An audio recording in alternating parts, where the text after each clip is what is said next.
Hey, Porch Chronicles, how y'all doing out there? I don't own the rights to that music. That's the FedEx truck out here.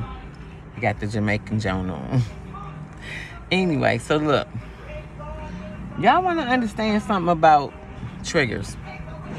You can get a trigger any time in your life, and you won't know what it is until you start doing healing work. Triggers are the things that we say, oh, that's just how I am. That's just how I am. If you don't like it, then you don't have to accept me. That's what a trigger is. A trigger is something that has happened to you, that hurt you, scarred you, damaged you in some type of way, and you feel like you done healed from it or you done got better from it. But when it comes back up, even if it's in a different form, it will make you act unseemly.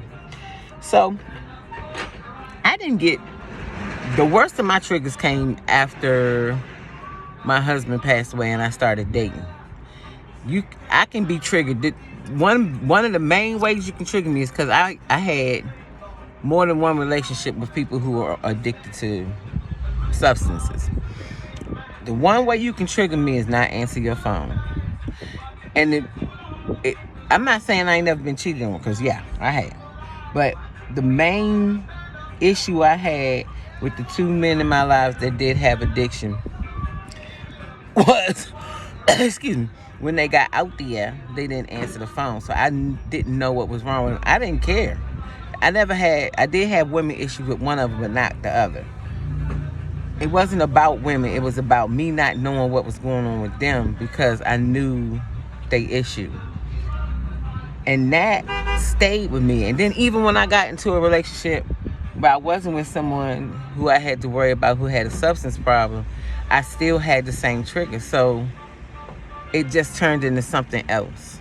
See, your trigger is just, it's just it's laying there dormant until something bothers you enough to make that thing act up and jump back on you, and you'll be like, well, and yes, you are supposed to have boundaries, but I can get triggered and somebody not even do nothing wrong to me. It's just the action of.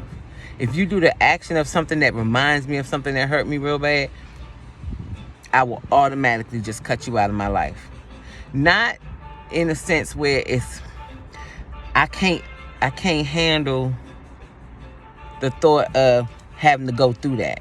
Like, I don't, it's real hard for me to say, you made me feel that way, or that really hurt my feelings. I just let people hurt my feelings and be like, oh, okay, well, they just hurt my feelings, and then you get over it. But I can't do that anymore. I be having to talk about it. So I can't talk about it to everybody. So it still would be easier to just be like, well, let me just step away from that. You know what I'm saying? And then sometimes you can talk about stuff and still the person won't get it, and you be trying to explain to them, but this is what I need, or this is what I can't handle, and they don't be understanding that. So you be having to make a choice to, like, okay, let me just back up away from that, because when you get to this point in life, you don't want to argue no more. Argue about what? Either I'm gonna tell you the truth, you're gonna like it, you're not gonna like it, but we're not finna argue. What are we gonna argue about? Arguing don't get nothing done. It don't accomplish anything. It don't complete nothing. It don't make nothing better. So what are we arguing for? I'm trying to figure that out. At this big old age right here, I'm half 100. What I look like making arguments because I don't want to deal with the stuff that's going on inside of me. Because that's really what's happening. When we do all that arguing and fussing and complaining and everything is wrong and you did this to me, this is because you don't know how to talk about it. You gotta learn to talk about it. Oh no, that's the hardest part, talking about it. I'm not even gonna sit here and act like that ain't hard. It is.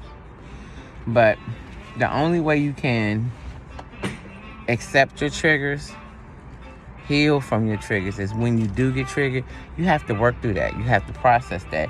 You have to heal. Because every time I get triggered now, the first time I got triggered, I went off the deep end. I showed out. And this is while I was trying to practice consciousness. Oh, I was unconscious for a minute. Even when I talked to my therapist, I was like, look, I feel like this, and I have not changed my way. It took me a minute to come off of that one. And then I got triggered 2 more times by the same thing right after that. But it got less and less. Because I was like, oh, okay, this is associating itself with this from my past or that from my past. Triggers are real. But you have to go through the process of healing them, especially when they come back up another way. Am I saying it's the easiest thing in the world? No. But it is so much nicer not living in your emotions when you get triggered. Learning how to focus and, okay, this is what's happening. Let me calm down and think about it before I react. That's a better lifestyle. Thinking instead of reacting. And you always are going to get a better result because you actually thought about the thing before you jumped in and did it.